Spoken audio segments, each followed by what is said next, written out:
Today's video is about how we ended up doing these lost treasure stories for Montana.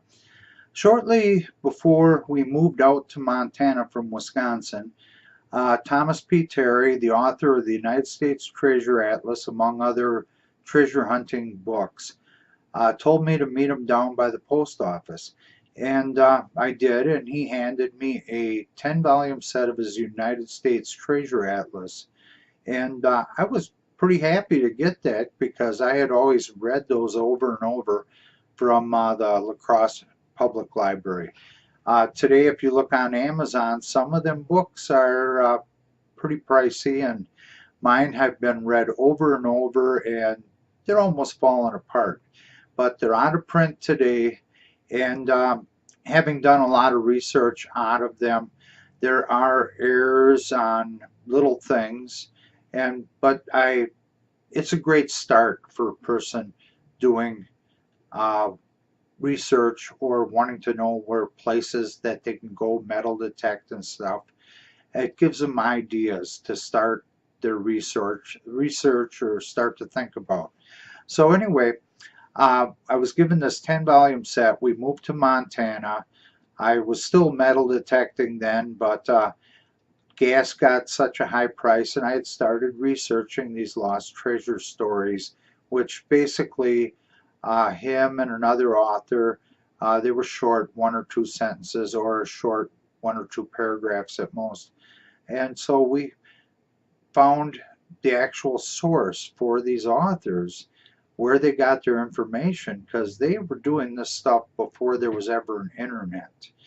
And generally, what we're finding to put in our books, you're not going to find on Google. So we've had, when we did a first interview with Terry Carter, who puts out some YouTube videos, I had people inquiring how and where we're getting this info, and we've actually haven't really released it, although if you bought a book it wouldn't be hard to figure it out. So anyway, other than coming straight out and telling someone how to do it, it's there. If you basically reverse engineer our books, anyone could do what we do. It's just I actually myself can't do it. It takes someone with a lot of computer skills for all the formatting and all that stuff. So anyway, it was because of Thomas P. Terry and a gift of 10 United States Treasure Atlases that we had the starting point for researching these lost treasure stories of Montana. Technically, we could do almost any state. In fact, I think we could do any state, but it's a time factor, because we don't want to just kick out books if there's the same as everyone else. I feel our books have information in them that generally you're not going to find. I've come up with on my research stories that I think possibly are not true, based on we didn't find the background articles to substantiate a mention on a story or by one author or another. But that doesn't mean that those articles aren't out there existing somewhere, because of certain authors who I respect their work and I know what they used for their material. If they had it in their book, that means it's out there somewhere.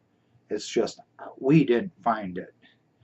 And years from now, as we continue to work on stories for a different state, we'll probably stumble across it. But at this point, I hope that Montana is done, although I'm pretty confident that if someone wanted to follow up what we do, they're going to find more lost treasure stories than we have. So throughout our 7-book series, we found a lot of unlisted, never before published stories. And so finding those, I feel like we've done a successful job on trying to research these types of stories. We've added in treasure found as we find them. Those are exciting to me. Back in the old days, there used to be magazines out called Treasure Found, and they'd have these stories, and they were great reading. So we've included treasure found stories in amongst our stories. And so basically, because of Thomas P. Terry and a gift, that's why we have the Lost Treasures of Montana series today.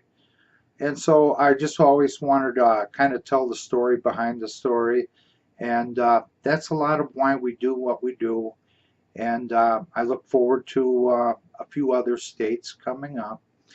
And I'll probably do a video touching on some of these side project books we got. So we do have some of those, and some of them have some interesting stories as well.